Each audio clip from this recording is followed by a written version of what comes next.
की गौरव गाथाओं से भरा पड़ा है, जिन्होंने अपनी मातृभूमि की आन और मान के लिए अपने प्राणों का सहर्ष बलिदान कर दिया। प्रस्तुत नाटिका मातृभूमि का मान बूंदी के एक ऐसे ही वीर सरदार की शौर्य गाथा का वर्णन है। इस मातृभूमि का मान नाटिका के मुख्य पात्र हैं अभय सिंह, राव हेमू, राणा लाखा, वीर सिंह, चारनी और वीर सिंह का साथी। पहला दृश्य।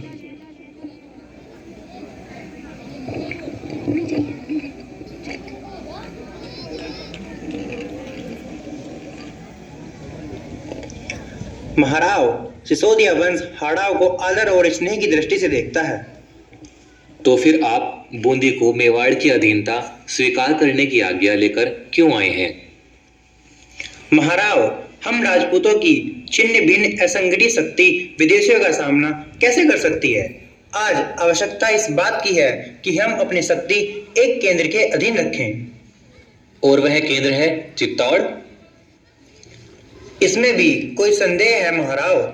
जो राजवंश पहले मेवाड़ के अधीन थे, महाराणा लाखा चाहते हैं आज भी उसी तरह रहें। बूंदी राज्य भी सदा से मेवाड़ के आश्रित। यह तुम क्या कहते हो अभय सिंह जी? हाड़ा वंश किसी की गुलामी स्वीकार नहीं करेगा, चाहे वह विदेशी शक्ति हो, चाहे वह मेवाड़ का महाराणा हो। महाराव, आज राजपूतों को एक सूत्र में गूंथे जाने की बड़ी आवश्यकता है, और जो व्यक्ति यह माला तैयार करने की ताकत रखता है वह है महाराणा लाखा। ताकत की बात न छेड़ो अभय सिंह। प्रत्येक राजपूत को अपनी ताकत पर नाज है। बात माला में गूंथने की है, सो वह माला तो बनी ही है। हाँ, उस माला को तोड़ने का श्री गणेश हो गया है। किंतु अनुशासन का अभाव हमारे देश के टुकड़े किए हुए है। प्रेम का अनुशासन मानने को हाड़ा वंश सदैव तैयार है, शक्ति का नहीं। बूंदी स्वतंत्र राज्य है और स्वतंत्र रहकर वह महाराणाओं का आदर कर सकता है। अधीन होकर किसी की सेवा करना वह पसंद नहीं करता। तो मैं जाऊं? आपकी इच्छा। दूसरा दृश्य।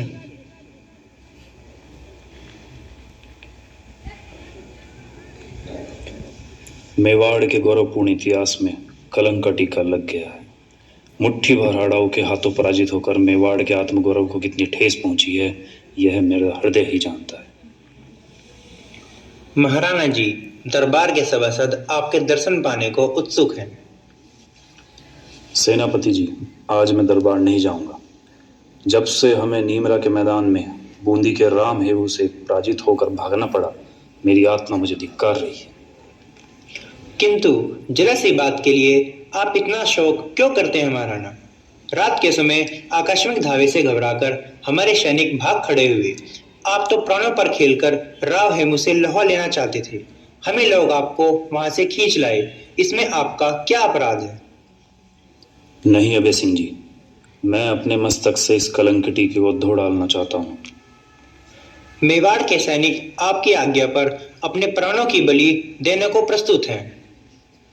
उनके पौरुष की परीक्षा का दिनांक पहुंचा है। महारावल बप्पा का वंशज मैं लाखा प्रतिज्ञा करता हूं कि जब तक बूंदी के दुर्ग में ससैन्य प्रवेश नहीं करूंगा, अन्न जल ग्रहण नहीं करूंगा। महाराणा, इतनी बड़ी प्रतिज्ञा करने की क्या आवश्यकता है?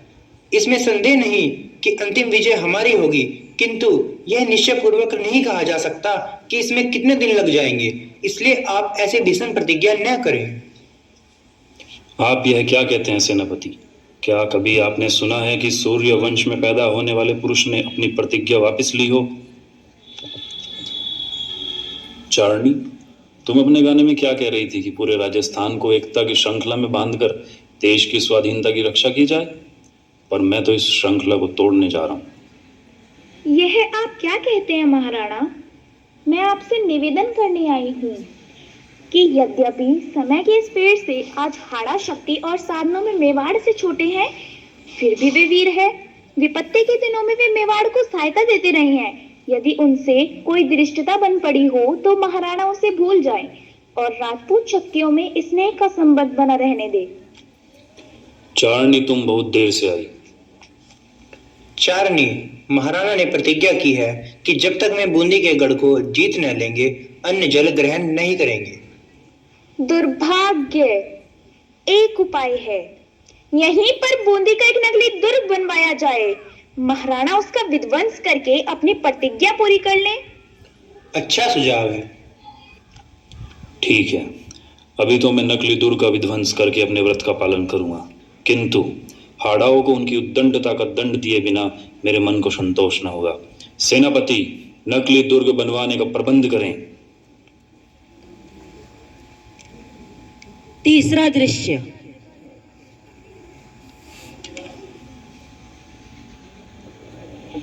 यह तो बूंदी दुर्ग की ठीक हूबहू नकल है।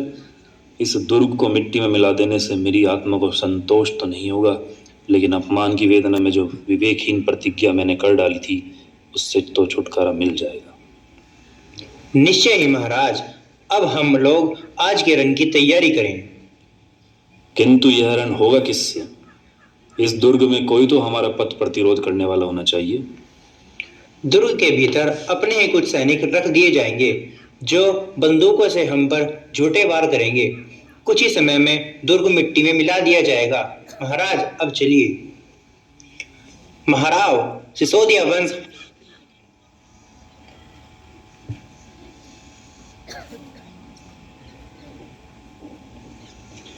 मेरे बहादुर साथियों, सामने देख रहे हो कौन सी इमारत बनाई गई है?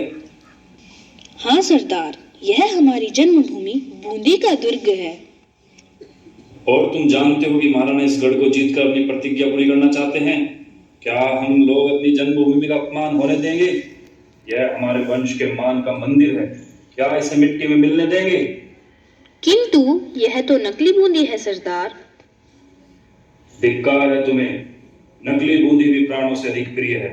जिस जगह एक भी हाड़ा है वहां बूंदी का अपमान आसानी से नहीं किया जा सकता। लेकिन सरदार, क्या महाराणा के खिलाफ तलवार उठाना हमारे लिए उचित है?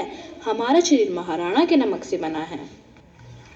जिस जन्मभूमि की धूल में हम खेलकर बड़े हुए हैं उसका अपमान भी कैसे सहन किया जा सकता है? जब कभी मेवाड़ की स्वतंत्रता पर आक्रमण हुआ है हमारी तलवार ने उनके नमक का बदला दिया है, लेकिन जब बूंदी के मान का प्रश्न आएगा हम बूंदी की ओर से प्राणों की बलि देंगे। निश्चय ही, जहाँ पर बूंदी है वहां पर हाड़ा है, और जहाँ पर हाड़ा है वहां पर बूंदी है। मेरे वीरों, तुम अग्निकुल के अंगारे हो, अपने वंश की आभा क्षीण न होने देना। प्रतिज्ञा करो कि प्राणों के रहते हम इस नकली दुर्ग पर मेवाड़ की राज्य पताका स्थापित न होने देंगे। हम प्रतिज्ञा करते हैं प्राणों के रहते दुर्ग पर मेवाड़ का ध्वज न फहराने देंगे। शाबाश मेरे वीरों, मुझे आप लोगों पर अभिमान है।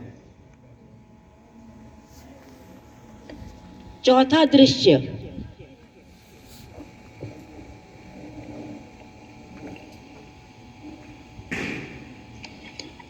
सूर्य डूबने को आया है। यह कैसी लज्जा की बात है कि हमारी सेना बूंदी के नकली दुर्ग पर अपना झंडा फहराने में सफलता प्राप्त नहीं कर सकी है। वीर सिंह और उसके मुट्ठी भर साथी अभी तक वीरतापूर्वक लड़ रहे हैं।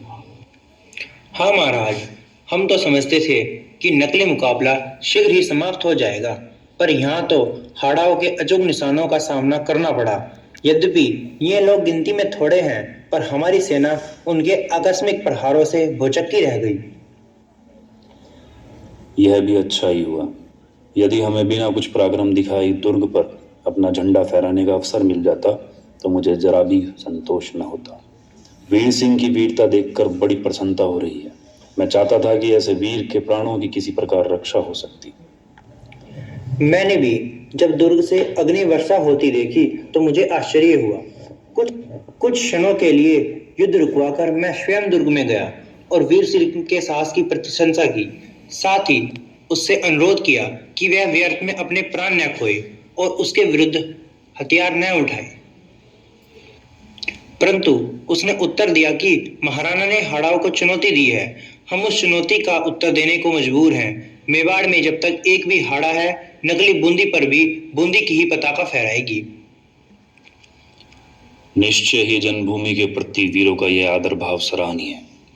इनके इतने बहुमूल्य प्राण लेकर भी मुझे प्रतिज्ञा पूरी करनी पड़ेगी और कोई उपाय नहीं। वह देखो, वीर सिंह कितनी फुर्ती से बाण वर्षा कर रहा है। अकेला ही सैकड़ों सैनिकों की टुकड़ी को आगे बढ़ने से रोके हुए है। धन्य है ऐसे वीर। वह देखो अभय सिंह, गोले के वार से वीर सिंह के प्राण पखेरु उड़ गए। बूंदी के मतवाले सिपाही सदा के लिए सो गए। जाओ, दुर्ग पर विजय पताका फहराओ और वीर सिंह के शव को आदर के साथ यहां ले आओ। आज इस विजय में मेरी सबसे बड़ी पराजय हुई है। व्यर्थ के दंभ ने आज कितने ही निर्दोषी के प्राणों की बलि ले ली। महाराणा, अब तो आपकी आत्मा को शांति मिल गई होगी। यह देखिए, बूंदी के दुर्ग पर मेवाड़ के सेनापति विजय पताका फहरा रही हैं। चारणी, क्यों पश्चाताप से विकल प्राणों को तुम और दुखी करती हो? न जाने किस बुरी सायत में मैंने बूंदी को अपने अधीन करने का निश्चय किया था। वीर सिंह के बलिदान ने मेरी आंखों पर से पर्दा हटा दिया है। मैं देखता हूं ऐसे वीर जाति को अधीन करने की अभिलाषा करना पागलपन है। तो क्या महाराणा, अब भी मेवाड़ और बूंदी के हृदय मिलाने का कोई रास्ता नहीं निकल सकता? चारणी, इस शहीद के चरणों के पास बैठकर मैं अपने अपराध के लिए क्षमा मांगता हूं, किंतु क्या बूंदी के राव तथा हाड़ा वंश का प्रत्येक राजपूत आज की इस दुर्घटना को भूल सकेगा? क्यों नहीं महाराणा, हम युग युग से एक हैं और एक रहेंगे। आपको यह जानने की आवश्यकता थी कि राजपूतों में न कोई राजा है न कोई महाराजा। सब देश, जाति और वंश की मान रक्षा के लिए प्राण देने वाले सैनिक हैं। हमारी तलवार अपने ही स्वजनों पर उठनी चाहिए। हम सब राजपूत अग्नि के पुत्र हैं। हम सबके हृदय में एक ही ज्वाला जल रही है। हम सब एक दूसरे से कैसे पृथक हो सकते हैं? वीर सिंह के बलिदान ने हमें जन्मभूमि का मान करना सिखाया है। निश्चय ही महाराव, हम संपूर्ण राजपूत जाति की ओर से इस अमर आत्मा के आगे अपना मस्तक झुकाते हैं।